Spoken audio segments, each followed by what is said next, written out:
Mesdames et messieurs, mes chers concitoyens, c'est un plaisir chaque année renouvelé de vous retrouver au 14 juillet. Célébrer le 14 juillet, c'est en effet d'abord célébrer un des moments les plus importants de notre histoire.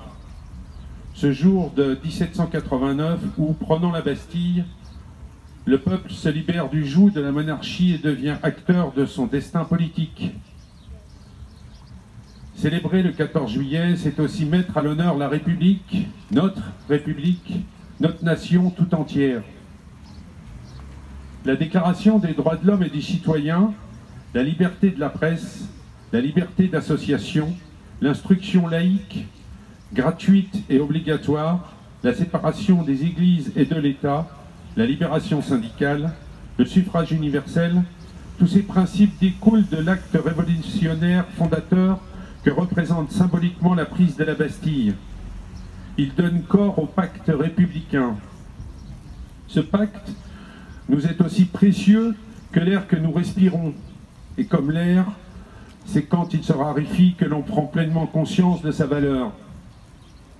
En ces temps qui résonnent d'intégrisme, d'intolérance, de violence, de perte de valeur, célébrer le 14 juillet est donc l'occasion de réaffirmer notre attachement à un bien d'autant plus précieux qu'il restera rare et que nul ne peut affirmer qu'il nous est à jamais acquis.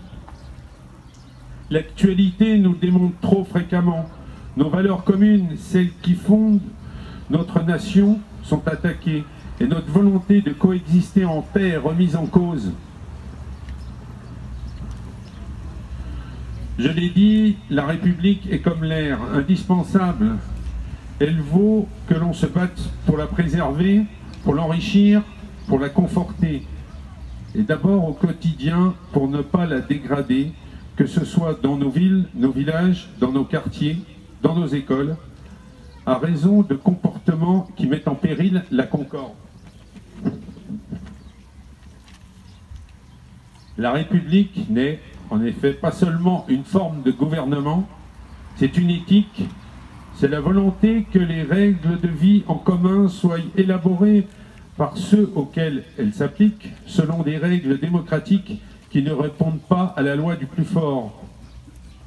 La République, c'est l'exigence de l'égalité, de la fraternité, et donc du respect des différences dans un cadre commun fait de valeurs, de lois et de règles d'éthique. Nous avons tous, élus comme citoyens, un devoir de vigilance et de responsabilité pour défendre ce cadre commun, ce pacte républicain, et promouvoir ce qui nous unit plus que ce qui nous divise.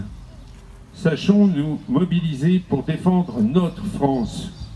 Enfin, le 14 juillet, c'est aussi un moment de fête. Vive le 14 juillet, vive la République et vive la France.